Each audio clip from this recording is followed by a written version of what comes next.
কিয়ামতে প্রতিটি মানুষকে আল্লাহ নিজের সামনে যখন দাঁড় করাবেন, আপনার আশেপাশে কেউ নেই, স্রেফ আপনি একা। ফাইদা নুফিখা ফিস-সূরি ফালা আনসাবা বাইনাহুম ইয়াউমাইযিন ওয়ালা ইয়াতাসাআলুন। সূরা মুমিনুনের ভেতরে আল্লাহ জানিয়েছেন, সিংগায় ফৎকার দেওয়ার সঙ্গে সঙ্গে যত রকমের সম্পর্ক তোমার সাথে দুনিয়ার মানুষের ছিল, যত রকমের সম্পর্ক বলতে এখানে পারিবারিক সম্পর্ক আছে, রক্তের সম্পর্ক আছে, বিবাহের সম্পর্ক আছে, দলীয় সম্পর্ক আছে। এ কথা বুঝতেছেন? পৃথিবীর যত রকমের সম্পর্ক আপনার সাথে মানুষের ছিল সব কাট হয়ে যাবে। এমনকি কিয়ামতে কেউ কাউকে দেখলে পরিচয় দেওয়া দূরের কথা, আগে পালাবে। কোরআনে কারিমে আল্লাহ 7 প্রকার মানুষের নাম দিয়েছেন। ইয়াউমা ইয়াফিরুল মারউ মিন আখিহি ওয়া উম্মিহি ওয়া আবিহি ওয়া সাহিবাতিহি ওয়া বানিহি ইলা আখিরি আয়া। আল্লাহ বলেন, কিয়ামতে মানুষ দেখলেই সর্বপ্রথম পালাতে আরম্ভ করবে তার ভাইয়ের কাছ থেকে। প্রশ্ন আসতে পারে, পৃথিবীতে ভাইয়ের চাইতে আপনজন আছে মা, মায়ের নাম আল্লাহ কেন দিলেন না প্রথমে? জবাব দিয়েছেন মুফাসসিরিন ইকরামে ভাবে, পৃথিবীতে আপনি যদি অন্য কোনো জায়গায় গন্ডগোল করেন, যদি দোষ আপনারও থাকে, ভাইয়ের কাছে আসলে দেখবেন দোষ আপনার। এমন অনেক ভাই আছে নিজের ভাইয়ের দোষ জানার পরও প্রতিপক্ষকে মারার জন্য উদ্যোগ নেয়। আর ভরসা যেহেতু ভাইয়ের উপরে ছিল, এজন্য আল্লাহ ভাইয়ের নামটা আগে দিয়েছেন। ইয়াফিরু এ শব্দের শাব্দিক অর্থ হচ্ছে মাজা তুলে দৌড় দেওয়া। সাপে তাড়লে মানুষ যেভাবে দৌড়ায়, বাঘে তাড়া দিলে যেভাবে দৌড়ায়, খুব বেশি জোরে ফোর্সে মাজা তুলে দৌড় দেওয়া, বাংলায় পরে খেচ্ছে দৌড়। আল্লাহ বলেন এইভাবে দৌড়াবে। সর্বপ্রথম ভাইয়ের কাছ থেকে, মায়ের কাছ থেকে, বাবার কাছ থেকে, স্ত্রীর কাছ থেকে, সন্তানের কাছ থেকে, বন্ধুর কাছ থেকে, নেতার কাছ থেকে। এই যে যতগুলো মানুষের নাম সিরিয়ালে বললাম, মাথায় যদি মগজ থাকে ভাবেন তো দুনিয়ায় বিপদে পড়লে মানুষ এদের কাছে সিরিয়ালে আগে যায়। কথা বলেন ঠিক কিনা? আর কোরআন যেহেতু আমরা 100% বিশ্বাস করি, কোরআন জানাচ্ছে যে আগে পালাবে। এখান থেকে একটা সূক্ষ্ম তথ্য আপনাদেরকে দিতে চাই, যদিও এই সমস্ত জেলাতে এগুলো একটু কম আছে, ময়মনসিংহ বিভাগে একটু বেশি। আপনারা ওই বিভাগে পড়েননি। অনেক মানুষ বিশ্বাস হয় ওদের এই কথা মতো করে আছে যে কোনো চিন্তা নেই, যা করে করি, বাবা আছে। আপনার বাবা আছে, পালাবে, দৌড়াবে। সূরা আবাসের আয়াতগুলো তার প্রমাণ যে কতগুলো মানুষের নাম আল্লাহ সিরিয়ালে দিলেন। কি বলে আপনার বিবেকে? ভাই যদি পালিয়ে যায়, মা যদি যায়, আমার মনে হয় পীর সাহেব বলবে, আল্লাহ আমি পীরই ছিলাম না। কিসের পীর? পরিচয় দিলে এখন আমি নিজে ধরা খাবো। নিজে বলবে আমি এগুলো কিছু ছিলাম না, আমি পালালাম। যত রকমের সম্পর্ক আল্লাহ বলেন আনসাব, নসবের বহু বচন, সব সম্পর্ক শেষ। এ চোখ বন্ধ হলে সব কিছু থেকে আপনি মুক্ত। কিয়ামতের ওই কঠিন ময়দানটা যখন আল্লাহ আপনাকে ডাক দেবে, সামনে যদি কেউ দাঁড়িয়েও থাকে, চিনতে পারলে বলবেন এই তো আমার ম্যাডাম তামান্না। ও বলবে না, আমি আপনাকে চিনি না। আমি হাসির খোরাকি দেওয়ার জন্য বলছি, এটা বাস্তব আসতেছে আমাদের সামনে। এবার নিজেকে একটু দাঁড় করিয়ে দেখেন তো, আপনার এই 60 বছর, 50 বছর, 45 বছর, আমার এখন 32 বছর, এই বয়সটা আমি যা করেছি, সত্যি যদি আমি এখন আল্লাহর সামনে দাঁড়াই, যা করে গেলাম এটা কি জবাব দেওয়ার মতো কায়দায় আছে? না, নেই। আমার তো 32 বছর না। মাঝে মাঝে মনে হয় আল্লাহ তুমি যদি বলো হামজা 2024 সালের আগস্ট মাসের 31 তারিখ পর্যন্ত ধরে মাফ করে দিলাম, শুধু সেপ্টেম্বরের 1, 2, 3 এই 3টা দিনের জবাব দিয়ে জান্নাতে চলে যা। আমার যা জীবন, এই 3 দিনের জবাব দেওয়াও সম্ভব না। আপনি পারবেন না? আপনি পারবেন।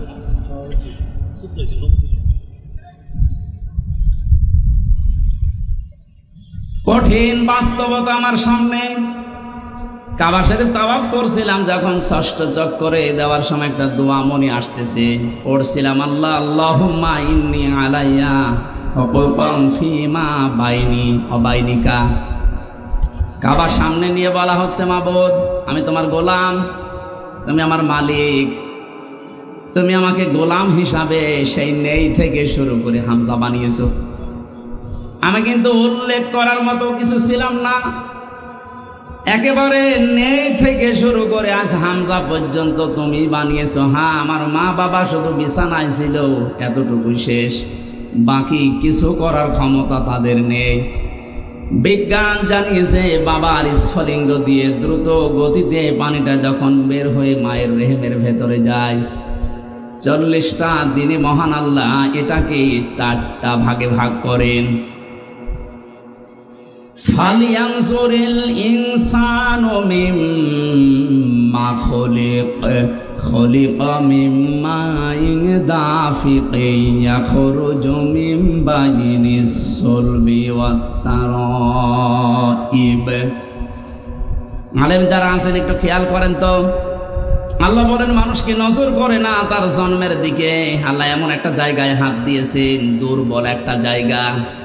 মানুষকে যদি কেউ ঘায়েল করতে চায়, ছোট করতে চায়, মুখ বন্ধ করে দিতে চায়, সে যেন তার দুর্বল জায়গায় হাত দেয়। আল্লাহ দিয়েছেন এমন একটা জায়গায় হাত দিয়েছেন, আপনি উস বিষ করার মতো ক্ষমতা পাবেন না। কে নিয়ে এত লাফালাফি করো তুমি?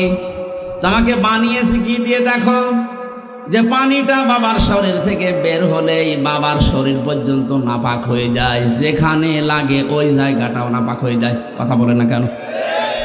এটা দিয়ে তোমার আমি বানালাম। এই যে সলবন এবং তারাইব দিয়েছেন আল্লাহ।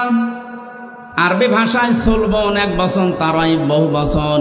বাবার লজ্জাস্থানকে সলবন বলা হয়, মায়ের লজ্জাস্থানকে তারাইব বলা হয়। বাবার ক্ষেত্রে আল্লাহ এক বচন দিলেন, মায়ের ক্ষেত্রে বহু বচন দিলেন কেন? এই আয়াতের ব্যাখ্যায় আমি দেখেছি মুফাসসির লিখেছেন, পৃথিবীর ময়দানে মায়ের চাইতে বাবার কষ্ট 3 ভাগ কম হয়।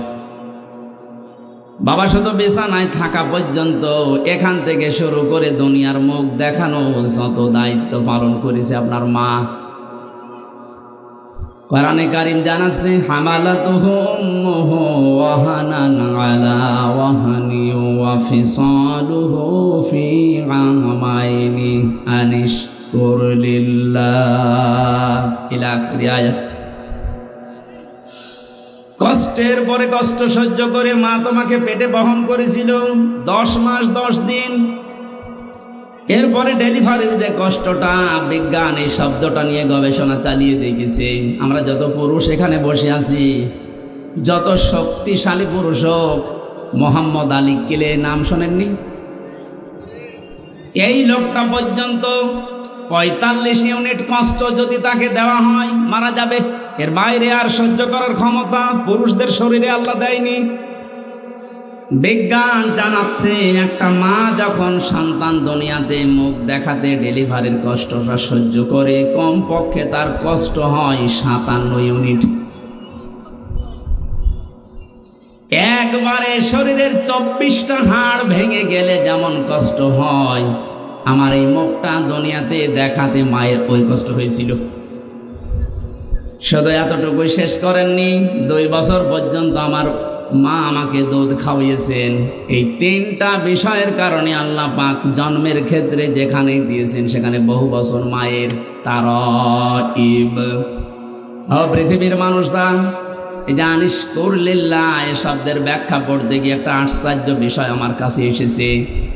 আল্লাহ যেখানে তার নিয়ামতের শুকরিয়া আদায় করো, শুকরিয়া আদায় করো এ কথা দিয়েছেন, কোরআনে দেখবেন ওই জায়গার পরে আল্লাহ মা বাবার শুকরিয়া আদায় করো এ শব্দটা লাগিয়েছেন।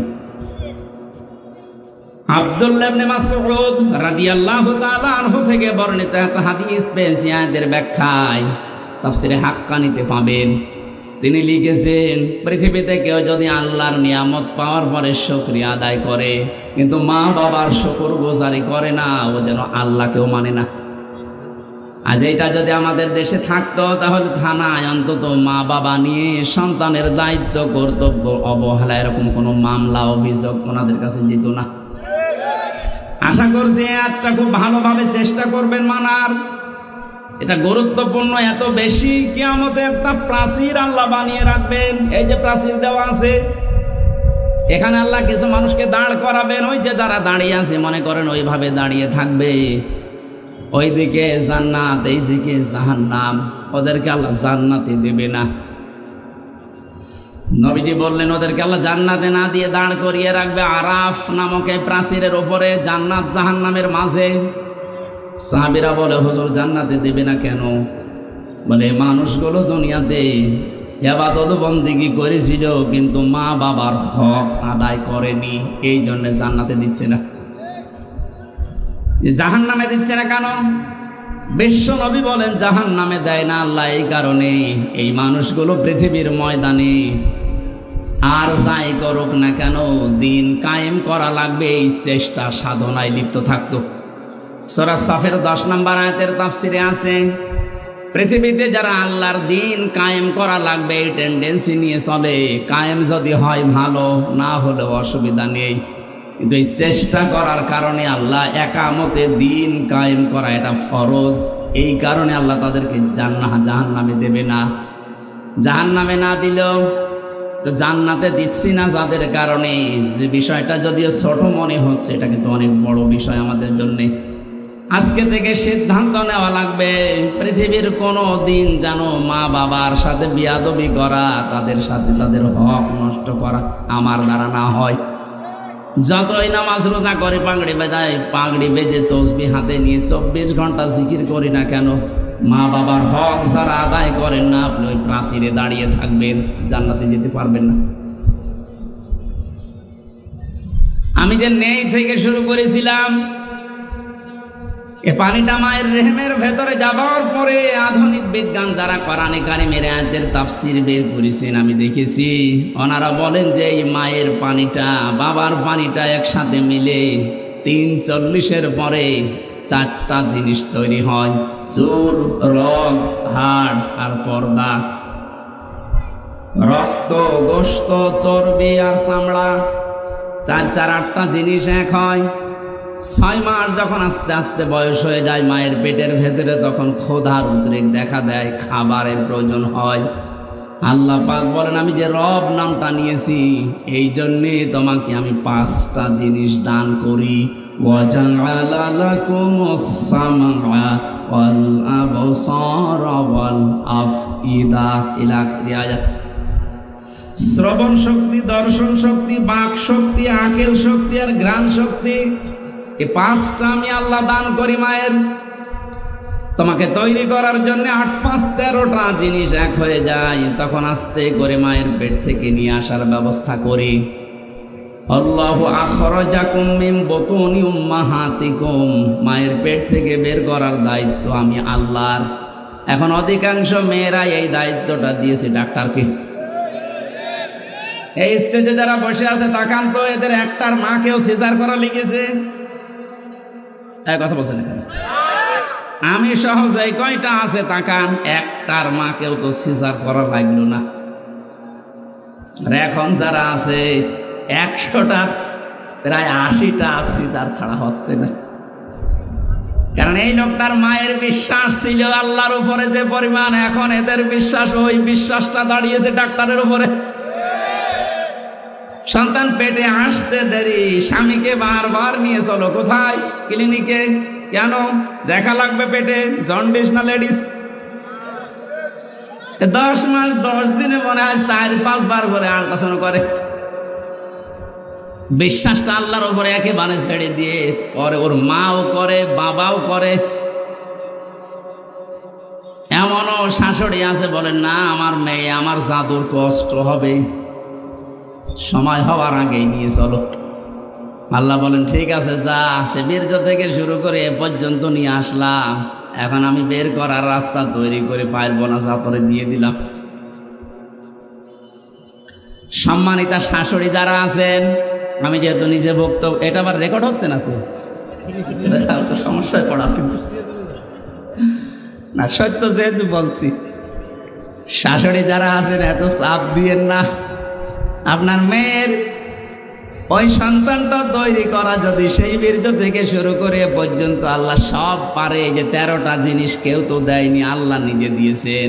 আল্লাহ নিজেই ঘোষণা দিচ্ছেন, আমি নিজে বের করে আনার দায়িত্ব নিলাম। আমাকে চাই যে আমার স্ত্রীর সন্তানটা নর্মালে হোক, শুধু শাশুড়ির কারণে অনেকে পারে না। আমি যে বেশি করে ফেললাম।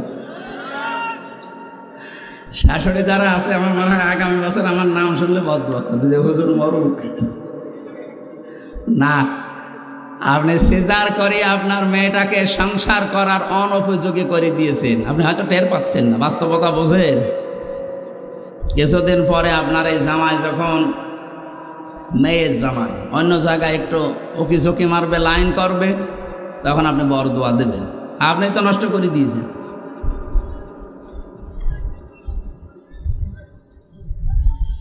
আমার ভাইরা,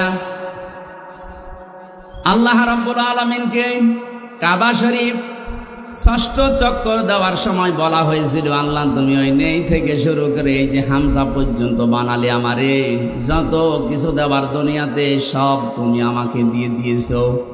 হাল আতা আলাল ইনসান হাইনুম মিনাদ দাহরি লাম ইয়াকুন শাইআম মাযকুরা।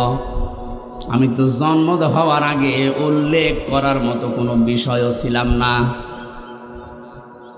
তুমি আমাকে যা যা দেওয়ার সব তোমার রব নামের খাতিরে আমাকে দিলে। 5টা বিষয় আল্লাহ যে আলাদাভাবে আপনাকে দিয়েছেন, একটু কোনোদিন ভেবেছেন? ওটা কিন্তু দুনিয়ার কেউ দেয় না। শ্রবণ শক্তি, দর্শন শক্তি, বাক শক্তি, আকেল শক্তি আর ঘ্রাণ শক্তি। মাঝে মাঝে একা থাকলে ভাবি, আল্লাহ যদি তুমি আমাকে একটাও কম দিতে, হামসা হয়ে দুনিয়ায় আসতাম ঠিক। যদি দর্শন শক্তি না দিতে, মানুষ আমাকে কানা বলতো। কথা বলছেন না? কুমিল্লা একবার খাবার খাচ্ছিলাম মাহফিলে, বাম পাশে এক অন্ধ, হঠাৎ বিদ্যুৎ চলে গেল। আমরা যারা চকলা মানুষ আছি চিল্লা পাল্লা করছি, কই তাড়াতাড়ি জানাটা চালু, কারণ আলোর ব্যবস্থা করেন। অন্ধ আমার হাত চেপে ধরে বলছে, হুজুর চিল্লাচ্ছেন, মাত্র কয়েক মিনিট কারেন্ট চলে গেছে, আপনারা চিল্লান। অথচ আজ 42 বছর আমার জীবনে কোনো কারেন্ট নেই। 42টা বছর হয়ে গেল দুনিয়ায়, আমার কারেন্ট কি এটা আমি জানি না। ওই দিন অন্ধ আর একটা কথা জানিয়েছিল, যে চকলা মানুষ যারা, ওরা তো এমনিতেই দেখে, ঘুমিয়ে থাকলে স্বপ্নেও দেখে, কিন্তু আমরা অন্ধ যারা, ঘুমিয়ে থাকলে স্বপ্নেও কিছু দেখি না, শুধু একটা আওয়াজ শুনি। আপনি ওর জায়গায় নিজেকে দাঁড় করিয়ে বলেন তো, আপনি কি পেয়েছেন জীবনে? কিছুই যদি না পেয়ে থাকেন, শুধু চোখ দুইটার কারণেও একটু সেজদা দেওয়া যায়। কথা বলে না কেন? জামাত ইসলামের যিনি আমির এখন, ডাক্তার শফিকুর রহমান, ওনার সাথে জেলখানায় আমি ছিলাম, এক রুমে দেখেছি মাঝে মাঝে উনি সেজদা দিত শুধু এইটার দিকে তাকিয়ে। বুড়া মানুষ, মুরব্বী মানুষ, 65 বছরের বয়স, সারাদিন আদালতে থাকার পরে যখন আসতেন রাত 8টা, 8:30, 9টায়, কিছুক্ষণ নামাজ আদায় করার পরে সেজদায় পড়ে যেতেন। এক সেজদায় 45 মিনিট, 1 ঘন্টা, 1.5 ঘন্টা পড়ে আছে। আমি যুবক মানুষ, এশার নামাজ পড়ে ঘুমিয়ে দেয়, 2 ঘন্টা 2.5 ঘন্টা পরে ঘুম ভেঙে দেখি পড়ে আছে সেজদায়। কি স্যার সেজদা দিচ্ছেন? হামজা, যে চোখ দুইটা আল্লাহ দিয়েছে, নিয়ামত যদি সারা রাত ও সেজদায় থাকে, আদায় হবে না।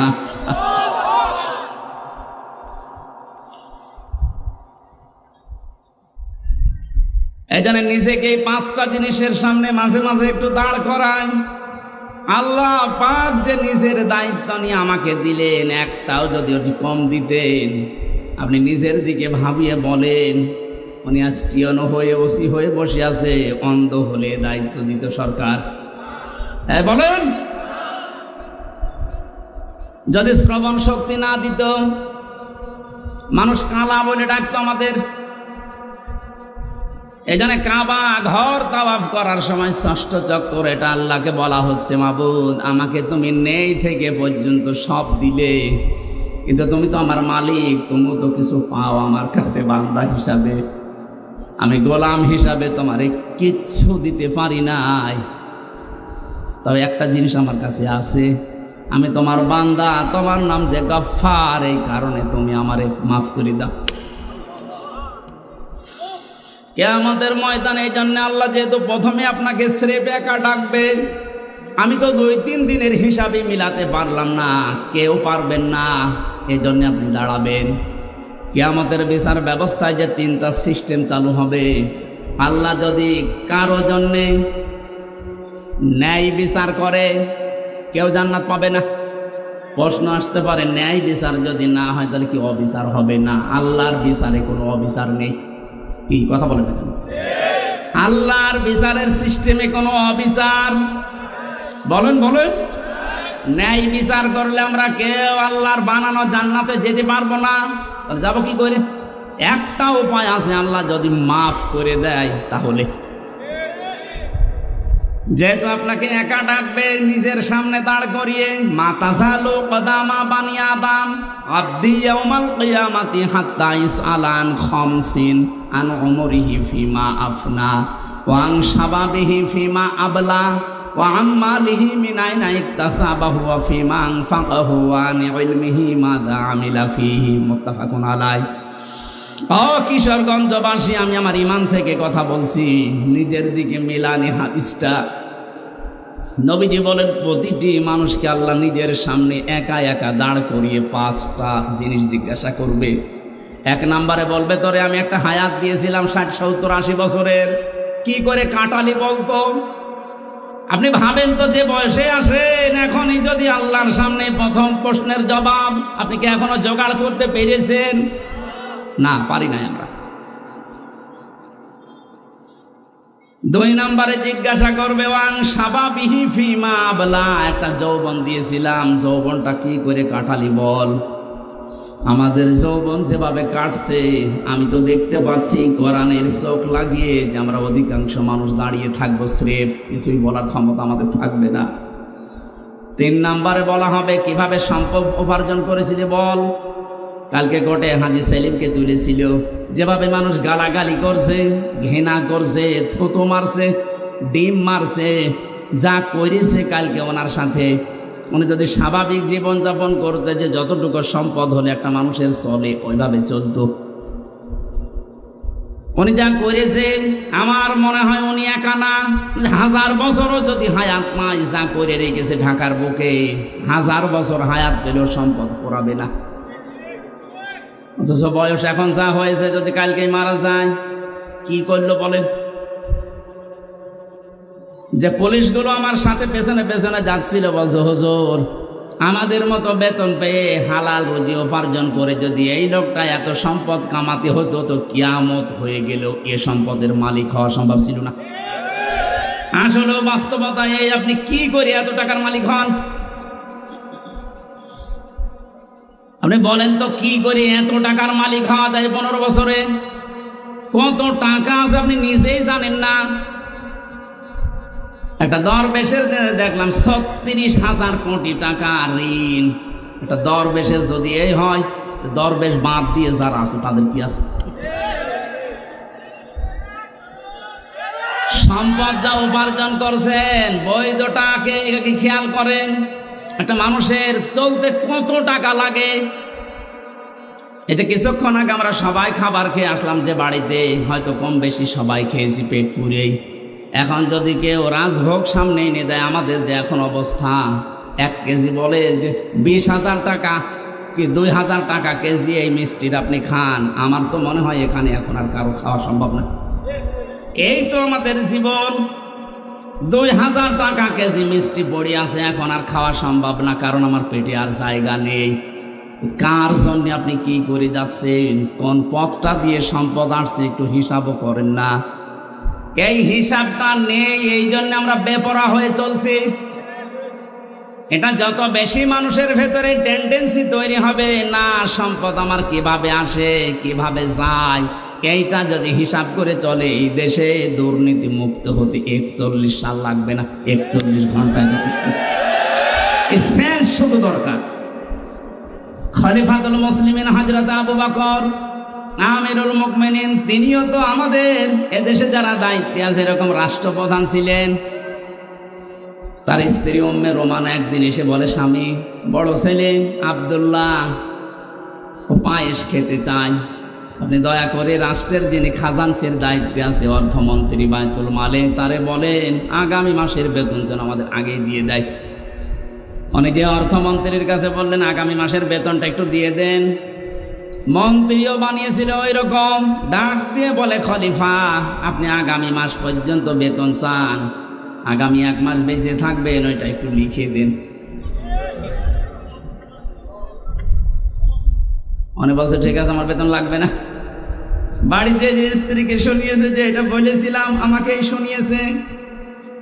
স্ত্রী আমাদের বড় মতের উল্টো পাল্টা না, স্ত্রী ওই রকম 15 দিন পরে কথাবার্তা আর কিছু বলে না, ঠিক আছে আর চাহিদা নেই। 15 দিন পরে ঠিক উনি খাবারটা তৈরি করেছে, সামনে দেওয়ার পরে বলছে কোথায় পেলে? স্ত্রী বলছে, স্বামী আপনি ভুল বুঝবেন না, আপনাকে আমি বলেছিলাম, আপনি পারেননি, অপারগতা দেখিয়েছেন, আমি জেনে শুনি একটা কাজ করেছিলাম। ওই দিন থেকে এই 15 দিনে প্রতিদিন 1 মুঠ করে চাল, গম, আটা যাই বলেন তুলে রাখতাম। এই 15 দিনে প্রায় 2 কেজি বেশি হয়ে গেছে। এইটা বিক্রি করে আজ আমি এই সন্তানের চাহিদা পূরণ করতে এটা বানিয়েছি, এটা হারাম কোনো কিছু মিশ্রিত নেই। হযরত আবু বকর বললেন, সন্তান তাড়াতাড়ি খেয়ে নাও। খাবার শেষ করে চলে গেলেন অর্থমন্ত্রীর কাছে। বায়তুল মালে গিয়ে বলে, খাজাঞ্চি আগামী মাস থেকে আমার যে বেতন আছে 12,000 টাকা, 2,000 করে কম দিও। কেন? কারণ আমি যা হিসাব করে দেখলাম যে আমার 10,000 টাকা হলেও সংসার চলে, 2,000 টাকা রাষ্ট্রের কাছে কাজে লাগাও। আজ দায়িত্বে আছে 1628 জন মানুষ, এখানে 2 জন আছে। এই 1628 জন মানুষকে আমরা যদি এইভাবে তৈরি করতে পারি, আল্লাহর কসম এই দুনিয়ার এই বাংলাদেশটাই খলিফাতুল মুসলিমিন আবু বকরের যুগের মতো হয়ে যাবে। আমরা চাই আল্লাহ এনাদেরকে ওইভাবে যেন তৈরি করেন, আখিরাতের ভয়, জাহান্নামের ভয় অন্তরের ভেতরে 100 ভাগ পয়দা করে দিক। 5 নম্বরে আল্লাহ জিজ্ঞাসা করবে, ওই ওয়ানি ইলমিহি মাযা আমিলা ফি, যতটুকু জানতি তার কতটুকু মানতি এটা বল। এইটা বড় কঠিন প্রশ্ন। এখানে কে জানে না ঘুষ খাওয়া নিষেধ? কে জানে না সুদ খাওয়া নিষেধ? মানুষের উপরে জুলুম করা নিষেধ? কে জানে না? এই যে জানার পরেও আপনি মানেন নাই, জানার পরে যারা মানে না ওরা আল্লাহর কাছে জালেম। কি আপনি না জেনে ভুল করেছেন, ওটা আল্লাহ মাফ করে দিতে পারে, কিন্তু জানার পরেও কেউ যদি না মানে ও কিন্তু আল্লাহর দরবারে জালেম। জালেমের যতগুলো আয়াত আল্লাহ কোরআনে দিয়েছে আমার কাছে ভয়ঙ্কর মনে হয় সূরা শূরার 42 নম্বর আয়াতটা, ইন্নামাস সাবিলু আলাল্লাযীনা ইয়াযলিমুনান নাস ইলা আখিরি আয়াত। সূরা শূরা 42 নম্বর আয়াত, 25 নম্বর পারার 6 নম্বর পৃষ্ঠার 13 নম্বর লাইনে আছে। এটা ইবনে কাসিরে আছে তাফসিরে। আল্লাহ পাক বলেন, আমি নিজে কেস করব, মামলা দেব তাদের বিরুদ্ধে যারা মানুষ হয়ে মানুষের উপরে জুলুম করে। এই আয়াতটা পড়ার পরে আমার মনে হয় বাংলাদেশে আমরা হাজারো মানুষ আল্লাহর মামলার আসামি। পুলিশের কাছে এখন বাধা দিয়ে দেখেন, কালকেই মামলা পাবেন, পুলিশ বাদী কেস হবে। কথা বলছেন যারা মানুষ হয়ে মানুষের উপরে এতদিন জুলুম করেছেন, এখনো করছেন, এখনো জুলুম বন্ধ হয়নি, এখনো জুলুম চলছে। এটা বিনা কারণে 5 তারিখের পর থেকে বিনা কারণে যাদের বাড়ি ঘরে আগুন লাগিয়েছেন, যারা দোষ করে নাই, যাদের ব্যবসা প্রতিষ্ঠান ভাঙচুর করেছেন, আত্মসাৎ করেছেন তাদের সম্পদ, এটাও জুলুম। এটা জুলুম না? এই জুলুমগুলো যারা করেছেন আপনি কিন্তু সরোয়ার সাহেবের আসামি হবেন না, হামজার আসামি না, আপনি আল্লাহর মামলার আসামি। বাদী যত বড় হয় কেস কিন্তু তত ঝামেলা। আমার বাদী যদি কোনো সলিমুক্তি হইতো 3 বছর আমার জেলে থাকা লাগতো না। বাদী যে দোষার আসরে রাষ্ট্র ছিল, এই জন্য 32 বার মামলা ওঠার পরও জামিন হয়নি। অথচ গতকালকে আমার সব মামলা বিচারক ঢিসমিস করে দিয়েছে। উনি তো ছিলেন 3 বছর, দিতে পারে নাই, হাত বাঁধা, ওপরের নির্দেশ আসা লাগবে। যারা নির্দেশ দেবে তারা যেহেতু এখন নেই, উনি এখন ফ্রি। বলছে এই মামলা হইলো, এর কোনো মাল ম্যাটারেস নেই, যা কাগজ কালকে সব ফেলে আমরা একেবারে বেকর সব খালাস করে দিয়েছি। অথচ লোকটা তো একই 5 তারিখের আগ পর্যন্ত ওই মামলা ছিল। আমি হাজিরাও দিয়ে গেলাম 5 তারিখের আগে।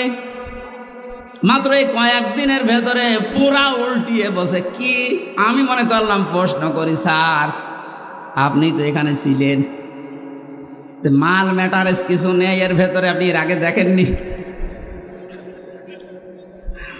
এখন হয়তো জিজ্ঞাসা করলে বলবো হুজুর কিছু করার নেই, হাত বাঁধা ছিল, এখন হাত খোলা আছে, নেই বিচার উনি চেষ্টা করেছে। আমি ওনার জন্য কালকে ওনার অফিসে দোয়া করেছি। জজ মজিবুর রহমান, যতটুকু শুনেছি আদালত পাড়ায় যে উনি ন্যায় বিচার করার জন্য সাদাকে সাদো কালোকে কালো উনি 100 ভাগ চেষ্টা করতেন। এই কঠিন সময়ও আল্লাহ যেন ওনাকে মঞ্জিলে মকসুদে পৌঁছিয়ে দেন, জয় বলেন আমিন। যতটুকু আমরা জানছি ততটুকু মানছি না। এই যে এলেমের প্রশ্ন করা হবে, এলেম মানে মাওলানা হওয়া লাগবে আমার মতো না, হাফেজ হওয়া লাগবে না। যে যতটুকু জানেন ওই জ্ঞান অনুযায়ী, বিবেক অনুযায়ী যদি কেউ কাজ না করেন, সে জাহান্নামে সাঈর নামক একটা দরজা আছে, সেখানে আল্লাহ তাকে প্রবেশ করাবে। ওয়াকালু লাউ কুন্না নাসমাউ আও নাকিলু মা কুন্না ফি আসহাবিস সাঈর। সূরা মুলকের 10 নম্বর আয়াত। আল্লাহ বলেন জাহান্নামে সাঈর নামক যে দরজা আছে, এই আলালিহান আগুনের সামনে যখন মানুষকে নেওয়া হবে, ফেরেশতা মালিক যিনি দারোয়ানের দায়িত্বে আছে, উনি বলবে কেন আসলেন? যত মানুষ এই সাঈর নামক জাহান্নামে যাবে তারা এক বাক্যে বলতেন বাধ্য হবে যে আমরা শোনার পরে না শোনার ভান করেছিলাম, আর আমাদের বিবেক আমরা কাজে লাগাইনি। তাকান তো আজ তার দিকে তাকিয়ে, আজ হাজারো মানুষ আমরা যে জানার পরও না জানার ভান করে থাকি, মানতে চাই না। বিবেক যাদের আছে, বিবেক যারা কাজে লাগান না, এরা আল্লাহর দৃষ্টিতে পশু, এমনকি পশুর চাইতেও নিকৃষ্ট। জোরে বলেন নাউজুবিল্লাহ। আমি যেটা শিক্ষা দেওয়ার জন্য এতক্ষণ ঘোর ব্যাস করছি, সেটা একবারে বলছি, কান খাড়া করেন। পৃথিবীর যেখানেই যান না কেন, আপনাকে মুহাম্মদ রাসূলুল্লাহকে নেতা মানা লাগবে। কারণ কিয়ামতের সর্বপ্রথম একা একা ডাকার পরেই দ্বিতীয় সিস্টেমে এবার আর আল্লাহ আপনাকে একা ডাকবেন না। একটু খেয়াল করেন, প্রথম বিচারের ধাপ শেষ, দ্বিতীয় ধাপে আল্লাহ আপনাকে ডাকবেন এবার একা একা না। ইয়াউমা নাদউ কুল্লা উনাসিন বিইমামিহিম। আল্লাহ পাক বলেন,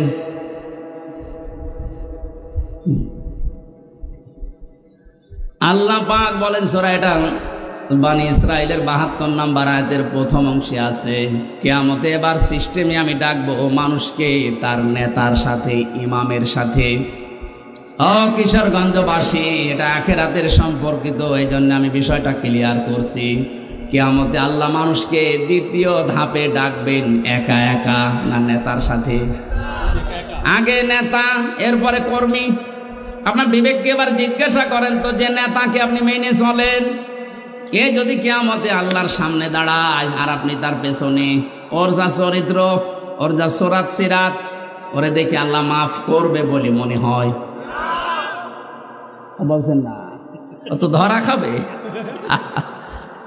আপনি কি ইয়ার কি মারেন? আপনি এখনই বলছেন না, আমি যাকে মেনে চলি, যার পেছনে থাকি, কিয়ামতে ওর সামনে যদি আমি থাকি আল্লাহ ওরে দেখে মাফ করবেন, আপনি নিজেই বলছেন, তাহলে আপনি ধরা খাবেন না। এই জন্যই শুধু ইয়াসিন পড়ে শেষ করে দিলে হচ্ছে না, এটা মানা লাগবে।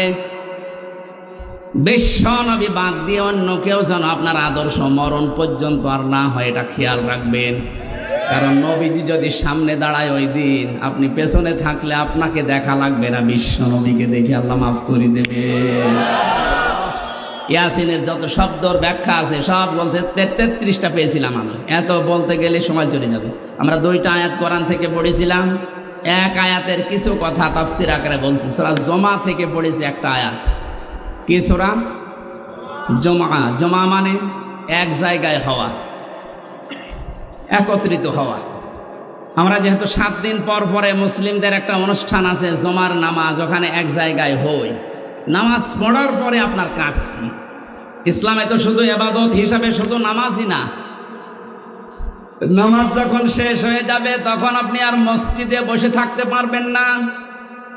বাংলাদেশে বহু জায়গায় সিস্টেমটা আছে, নামাজের পরে অনেকেই মসজিদের ফ্যান টাঙিয়ে আরামে বসে গল্প করছে। না, কোরআনে কারীম জানাচ্ছে ফাইদা কুদিয়াতিস সালাতু ফান্তাশিরু ফিল আরদি ওয়াবতাগু মিন ফাদলিল্লাহ। নামাজ যখন শেষ হয়ে যাবে মসজিদে আর থাকা যাবে না, ছড়িয়ে যান, ছিটিয়ে পড়েন। যেখানে যার কর্মজীবন আছে ওখানে হালাল রুজি উপার্জন করার জন্য চেষ্টা চালান। আমার কর্মজীবন দিনের এই ময়দানে, আমার একটা ব্যবসা আছে, ওখানে আমি যে শ্রম দেব ওইটাও নামাজের মতো ইবাদত। ওনার কাজ অফিসে, ওনার কাজ থানায়। নামাজ শেষ করার পরে থানায় যদি 8টা ঘন্টা বসে ডিউটি করে, ওই 8 ঘন্টা নফল নামাজের সওয়াব আল্লাহ ওনার আমল নামায় লিখে দেবে। এই জন্য নামাজের সময় মাস্ট বি, মুসলিম যারা নামাজ পড়তেই হবে, এর কোনো বাদ দেওয়ার সিস্টেম তো নেই। অনেকে চেয়ারে নামাজ পড়েন, মাসলা বলছে একটা, আপনি যদি দাঁড়িয়ে নামাজ পড়তে না পারেন বসে পড়বেন, বসে যদি না পারেন শুয়ে পড়বেন। কোন কারণে বাবুগিরি দেখানোর জন্য চেয়ারে নামাজ পড়া লাগবে আপনার? এই এলাকায় হয়তো সিস্টেম নেই, এটা কুষ্টিয়ায় আছে। আমার মনে হয় এই মাসলা বলা ঠিক হইল না। ঠিক আছে না, আপনি কোন কারণে বসেছেন? সব কাজ আপনি বাইরে করে বেড়াচ্ছেন, আর এখানে এসে আপনার যে সিস্টেম না, এটা যায় না আপনার সাথে। আপনি যদি অপারগ হয়ে থাকেন, দাঁড়িয়ে নামাজ পড়তে পারছেন না, আপনি বসে পড়েন। কথা বুঝতেছেন? বসেও আপনি পারেন না, আপনি শুয়ে শুয়ে ইশারা করেন যে আমি এখন রুকু যাচ্ছি, এখন সেজদা করছি। যদি এইটাও না পারেন, অজ্ঞান হয়ে গেছেন, আপনার নামাজ মাফ। এমনকি মেয়েদের যখন দুনিয়ায় সন্তান আসে, প্রথম যে পানিটা দেখা যায়, এই অবস্থায় যদি সন্তানের মাথা বের হয়ে যায়, বিশ্ব নবী বলেন তোলার ভেতরে ছেলেটার মাথাকে বিছিয়ে দিয়ে মহিলাকে বলো নামাজ পড়তে। এত বড় গুরুত্বপূর্ণ একটা বিধান, যদিও নামাজের এই বিধানটা আমাদের দেশে এখন রাষ্ট্রীয়ভাবে কায়েম নেই, এই জন্য ওয়াজ করা লাগছে। যদি রাষ্ট্রীয়ভাবে কায়েম হয়ে যায় তখন আর নামাজের ওয়াজ এই দেশে করা লাগবে না।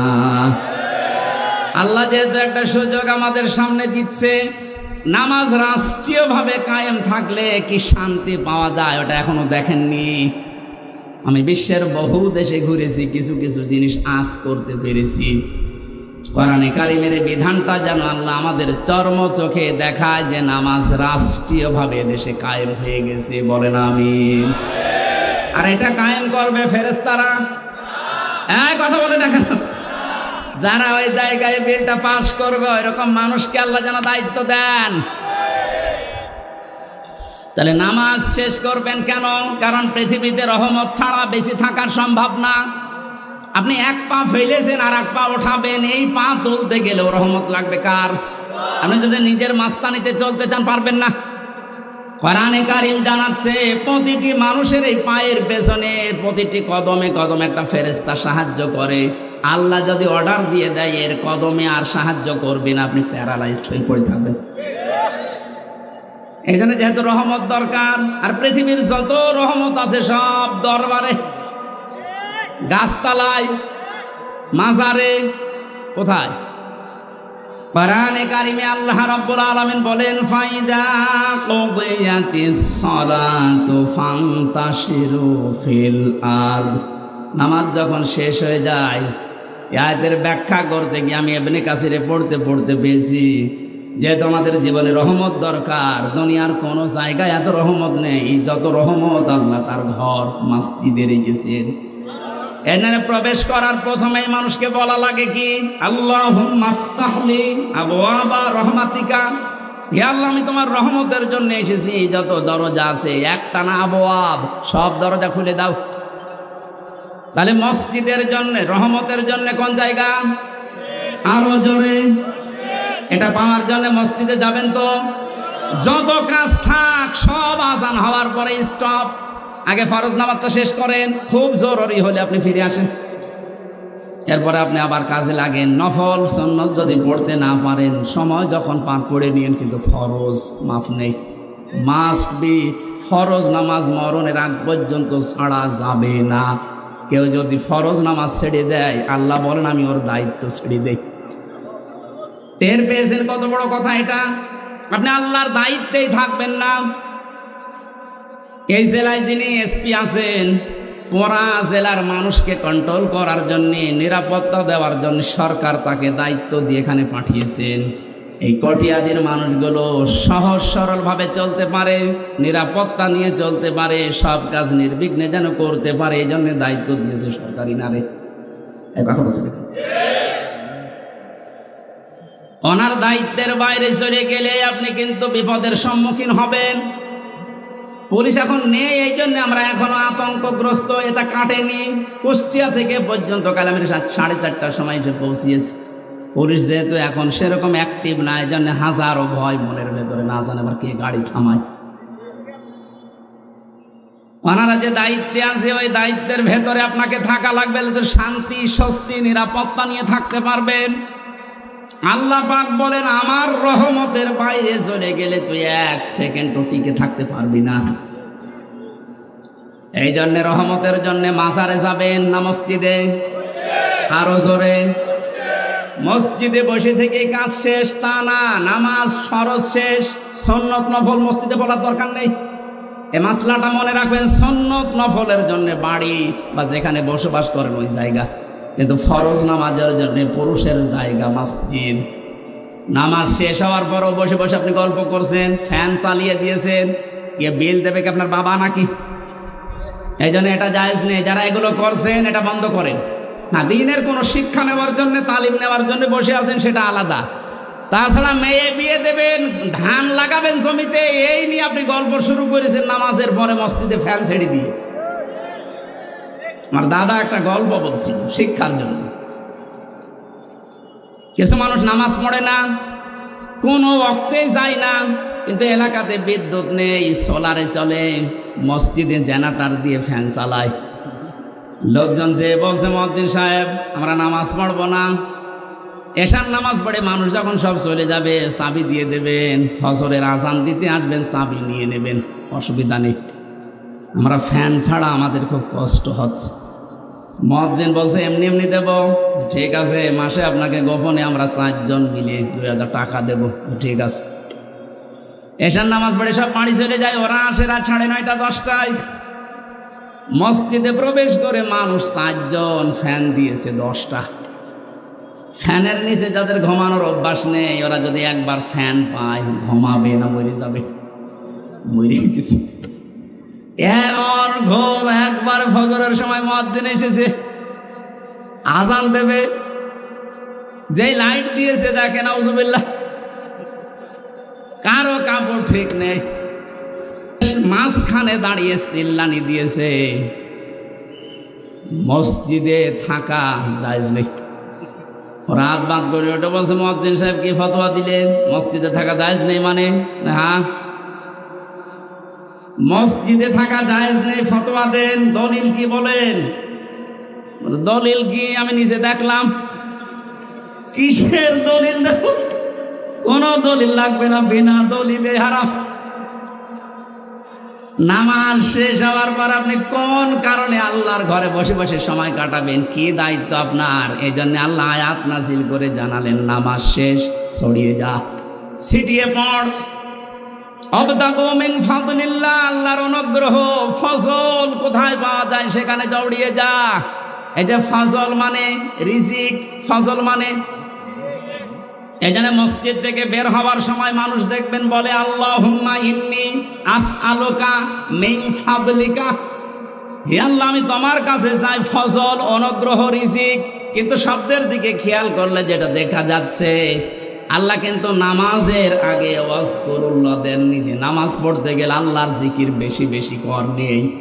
কর্মজীবনে যে, বাস্তব জীবনে যে, প্র্যাকটিক্যাল লাইফে যেন আপনি আল্লাহর জিকির, আল্লাহর স্মরণ মসজিদের চাইতেও বেশি করেন। এই জন্য ওয়াজকুরুল্লাহ কাসীরা দিয়েছেন। আয়াতের এই দ্বিতীয় অংশটুকু আমাদের দেশে আজ 100% কায়েম করা লাগবে। মসজিদে গেলে মানুষ আল্লাহকে কম বেশি ডাকে বা ডাকবে, এটা স্বাভাবিক। কিন্তু কর্মজীবনে যে অধিকাংশ মানুষ আমরা ভুলে যাই। কুষ্টিয়ার বড় বাজারে একবার তেল কিনতে গিয়ে একবার দেখি একটা লোক তেল মেপে দিচ্ছে, আর ওই যে কি দিয়ে মেপে দিত, কোটা দিয়ে, প্রত্যেকটা একটু করে কম দেয়। কিছু বললাম না। ওই লোকটা যখন চলে গেল, কাছে গিয়ে বললাম, মুরব্বি, মাথায় টুপি দিয়ে আপনি কি কাজ করলেন? এ কাজ করা আপনার ঠিক হয়েছে? কিছু কথা বলার পরে আমার ধমক দিয়ে বলছে, বেশি বোঝো। টুপিটা খুলে ফেলে দিল, পকেট থেকে একটা সাদা টুপি বের করে বলছে, এটা আমার নামাজ পড়া টুপি, আর ওটা তেল বেচা টুপি। বলেন তো কোথায় আছে? আমি শুধু হাসির জন্য বলছি না, বাস্তবতা এইটাই। ওই যে নামাজে স্মরণ করেছিল যে টুপিটা মাথায় দিয়ে, ওই টুপিটা মাথায় দিয়ে যদি ওর কর্মজীবনে আল্লাহকে স্মরণ করতো, প্রতিবার একটু একটু করে কম দিতে পারত। কোরআনে কারীম এদের জন্য জানিয়েছে, ওয়াইলুল লিল মুতাফফিফিন আল্লাযীনা ইযা ক্তালু আলান নাসি ইস্তাওফুন। ধ্বংস হয়ে যাক ওই মানুষগুলো, যেই মানুষগুলো ওজনে কম বেশি করে, নেওয়ার সময় বেশি নেয়, দেওয়ার সময় কম দেয়। এটা শুধু দোকানদারদের জন্য না। আমরা মনে করছি যারা ওজন করে ওজনে কম বেশি দেয়, তা না। এই যে চেয়ারে বসে আছি, এটা একটা ওজনের চেয়ার। এখানে যে যেখানে আছেন ওই জায়গায় আপনার ওজন আছে। শিক্ষকতা যারা করে, শিক্ষকরা তো নেওয়ার সময় বিভিন্ন জায়গা থেকে জ্ঞান ঠিক মতোই নেয়, দেওয়ার সময় আর দিতে চায় না, বলে প্রাইভেট পড়া লাগবে, কোচিং করা লাগবে। এই যে নেওয়ার সময় ঠিক মতো নিলেন, দেওয়ার সময় আর ক্লাসে দিতে চান না, তখন আলাদা ক্লাস। আপনি আল্লাহর বরদোয়ার শামিল। আমাদের দেশে কিছু সংখ্যক, আমরা যেহেতু 96% মুসলিম, 4% আছে অন্য ধর্মের মানুষ। নবীদের হাদিস অনুযায়ী তারা আমাদের কাছে আমানাত। এই কথা বলেন এখন। তাদের সম্পর্কেও কিন্তু ওজন হবে কিয়ামতে। আপনি তাদের সাথে ব্যবহার কি করেছিলেন? তাদের যে দায়িত্ব, ওটা যদি অমুসলিম প্রতিবেশী হয়, কিয়ামতের দিনও কিন্তু আপনার দরবারে মামলা দিতে পারবে, আল্লাহর দরবারে। যেহেতু ওনারা সংখ্যায় কম, আমরা অনেকে এখন ধোয়া তুলেছি যে সংখ্যালঘু। সংখ্যালঘু না, এ শব্দটা বলা যায় না। কিসের সংখ্যালঘু, সংখ্যাগুরু? এদেশে যারা জন্ম নেবে তারা এই দেশের নাগরিক, বৈধ। হ্যাঁ, কথা বলুন। সুতরাং সংখ্যালঘু, সংখ্যাগুরু বলে এদেশে কিচ্ছু নেই।